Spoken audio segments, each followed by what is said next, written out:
선생님, 20대 후반의 여성입니다. A라는 7살 연상의 남자를 3년 정도 장거리 연애를 하고 있습니다.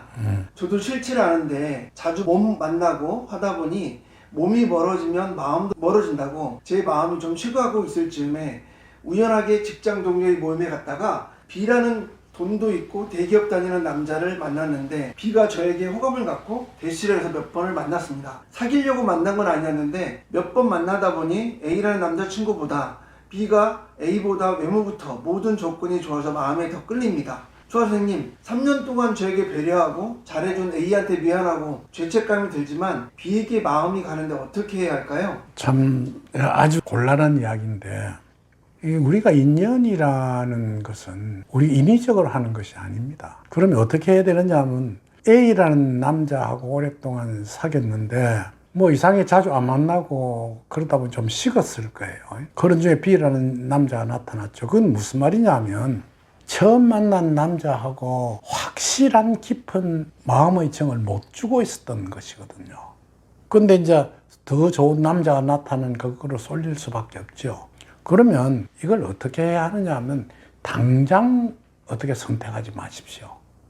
시간을 좀 더 가지고 A라는 남자하고도 다시 한번 객관적으로 생각해 보기도 하고, 또 두 번째 만난 남자하고도 다시 한번 더 자세히 관찰해 보고 난 후에, 결혼이라는 것은 연애하고 달라서 사랑하고 신뢰라는 두 가지의 어떤 기준이 궁합입니다. 우리가 궁합을 보는 데서 역경에서는 사랑이란, 즉 함이라는 그 사람과 내하고의 감각적인 것을 한 50% 정도 보고, 두 번째 그 사람을 믿고 일생을 살아갈 수 있겠느냐는 신뢰라는 것을 한 50% 정도 보거든요. 이게 무슨 말이냐면, 주로 연애를 해서 부모한테 남자를 데리고 가면 부모가 아주 극심하게 반대하는 경우가 있습니다. 뭐 때문에 그런지 본인은 이해를 잘 못해요.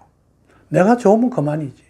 그러나 부모는 사랑이라는 것을 제껴놓고, 우리 애가 쟤에게 결혼해 가면 일생 동안 어떻게 살 것이라는 걸 장래를 미리 보고 부모가 반대하는 것이거든요. 그게 이제 무슨 말이냐면, 우리가 사랑이라는 에너지는 3년 내지 5년, 길면 한 7년 정도 지나면 없어져 버립니다. 그러면서 그 한 3년, 5년, 7년 동안 사귀어온 어떤 그런 것이 작용을 해서 신뢰라는 에너지를 가지고 일생을 살아가는 것입니다.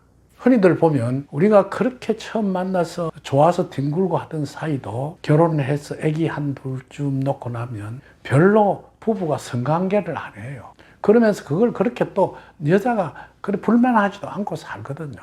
그게 왜냐하면 가족이 되면서부터 서로 믿고 살아가기 때문에 그렇습니다. 그러면 지금 현재 이 20대 후반의 여성은 앞에 있는 사랑이라는 것하고 뒤에 내가 일생을 살아가면서 이 사람과의 어떤 관계 속에 믿고 행복하게 살 수 있는 것하고 이 기준점을 잡지 못해서 일어나는 현상이거든요. 그러니까 A라는 먼저 만난 사람한테 물론 그 사람이 잘해주고 했지만은 나의 앞날을 위해서는 때로는 냉담하게 돌아설 줄도 알아야 합니다. 그냥 좋은 남자가 있었는 당신이 내한테 잘해준 것 때문에 당신한테 결혼해 간다고 하면, 그 아까도 이야기했듯이 사랑이라는 에너지가 한 3, 4년, 한 5, 6년 지나면 꺼져버리는데, 그때 되면 엄청스럽게 남자를 미워하게 됩니다. 그러지 않도록 해야 합니다. 그러기 위해서는 첫째, 좀 더 시간을 가지고 두 사람을 자세히 관찰해 보면서 범민해 보라. 맨 마지막에 확실한 결정이 나타났을 때는 후회 없는 나의 생각을 가지고 선택해야 할 것이다. 그렇게 해야 합니다. 그게 지금 현재의 상황에 제가 드릴 수 있는 이야기라고 할 수 있겠습니다.